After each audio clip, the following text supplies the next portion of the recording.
portion of Fox 43 AM Live is sponsored by Endeavor Private Wealth.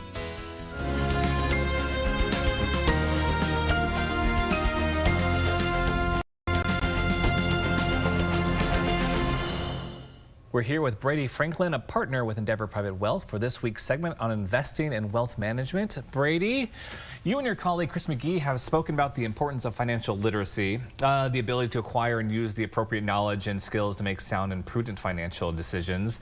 You continually comb the financial literature and share valuable insights with our viewers, but I'm wondering if you've ever found a connection between classic literature and the lessons it may teach us about financial decision making. Dane, it's really good to be back with you and our viewers. And indeed, there are many noteworthy associations that can be drawn from classic literature and applied to personal finance. Let's consider Charles Dickens' A Tale of Two Cities, which famously begins, "It was the best of times, it was the worst of times. It was the age of wisdom, it was the age of foolishness." Spanning the period before the French Revolution through its aftermath, feverish optimism devolved into extremism and chaos. The economic backdrop included crippling national debt, excessive government spending, inflation, and business uncertainty.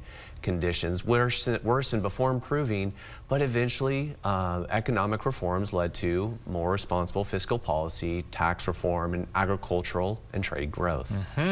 Any other examples for us? Sure. How about The Madness of Crowds by Charles Mackay, a classic study of financial bubbles and mass hysteria and collective irrationality, recounting the speculative bubble in the Netherlands where the tulip bulbs reached absurd prices in the 1600s to the frenzy of the British stock market, driven by the speculative investment in the South Sea Company, which left investors decimated.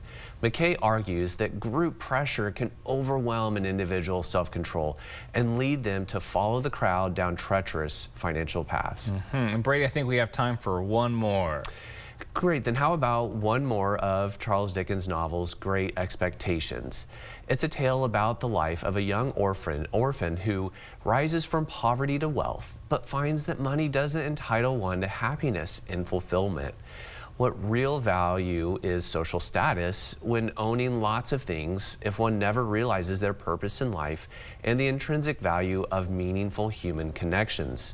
Brady, I didn't know they taught classical literature in finance classes. In most schools, it's not part of the core financial curriculum. But Dane, I believe financial wisdom is built upon many sources, academic and experiential, technical and non-technical, all of which should help investors to balance human emotions and feelings with reason and logic to improve the financial decision-making process.